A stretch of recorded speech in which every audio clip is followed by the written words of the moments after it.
Hey guys, it's Marko again, coming to you with another Mage guide.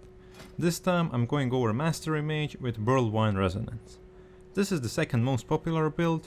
It reduces the time when you hit the target as a wet noodle quite substantially. You will be combusting every minute. And having combust every minute makes this build much better for Mythic Plus than the Memory of Lucid Dreams build. And for raiding, this build pulls ahead if the fight is shorter than 2 minutes and if the adds come frequently, like for example at Weakauras. I'd say that both builds are equally strong overall, but I think that Worldvein Resonance build has a bit more potential. Before checking how it works, I must say that I won't be covering corruptions, trinkets and Azerite traits, since they are the same as in the previous video. First we'll go over talents, and the only difference in this build is that you're running Kindling instead of the Meteor at level 100 row. Only optional talent is Living Bomb, which is good for heavy adds fight, including Mythic Plus. Azerite Essences. Your major essence is Worldvein Resonance, and you're always running 3 minor essences which are Vision of Perfection for a lower combust cooldown, and it gives some versatility. Then you're running Memory of Lucid Dreams. That's the most important one, because you're gonna need some luck that this procs during your combust window to keep the Blaster Master up. And the last essence is the Formless Void, for its corruption resistance, and you can also put Breath of the Dying, but it's a bit weaker than the Formless Void. Stats. For solo targets, you still want to run as much Mastery as you possibly can. Your second most important stat is Haste, and this time it is much stronger than Versatility. And that's a problem for my Mage, because she's missing a bit Haste. Versatility is your third stat, and its weight is a bit lesser than with Memory of Lucid Dreams. And the last stat, and the least important one, is Critical. But with this build it gained a bit on its importance, while Versatility is a bit weaker, so the gap between them is closer. Here are my stat weights for 13.7k Intellect, 850 Critical, 1075 Haste, 5.4k Mastery and 1150 Versatility. As you can see, Haste is much more important for me than Mastery, but now I'll equip my Haste Mastery gloves, which have 10 item levels lower than my currently equipped gloves. And now I'm running 13.6k Intellect, 850 Crit, 1213 Haste, 5350 Mastery and 1021 Versatility. You can see that the lower item level gloves are giving me plus 700 DPS just due to Haste. And even now Haste stat weight is equal to the Mastery one. So I'll probably socket my gloves with Haste. And it would probably be ideal for me to get 475 offhand or a ring, but I need to get blessed by my weekly chest to get that. Also, for the end of solo target stats, I must note you that stats may differ and actually will differ depending which Azerite traits are you using. For AoE situations, Mastery is by far the most powerful stat. In AoE situations, gap between Haste and Versatility is smaller, but still you want to have more Haste than Versatility. Lastly, Crit holds a steady place after Versatility. Here are my stat weights with 13.7k Intellect, 850 Crit, 1075 Haste, 5.4k Mastery and 1150 Versatility. Now again I'm gonna change my gloves and see what happens with stat weights. I lost some DPS and an odd thing happened.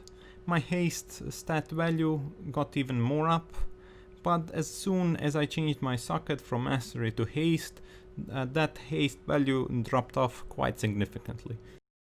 Opener and Rotation. In my opinion, this build is more skilled and a bit more RNG based than the Memory of Lucid Dreams one. But overall, more skilled means more fun to play. It is more skilled because it's harder to do the opener correctly since you don't have infinite fire blasts. And also you're gonna have one more combustion in between combustions, which is also an important one. So you must not fail that one either. And in the opener use 2 runes of power and you wait with the next one for your trinketless small combustion. It is very important that you get the hot streak and 2 fire blast stacks before popping combust. After that point, you're again saving both of your runes of power for a big combust. You also trinket 20 seconds before combusting, and it's important that you again have a hot streak and at least 2 fire blasts. Now you're gonna see my opener written on the screen, and after that I'll demonstrate first 2ish minutes of a fight.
Five, 4, 3, 2, 1.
That's it for this video guys, and for the next video I'll try to make a row guide, a long awaited row guide. So until next time, take care.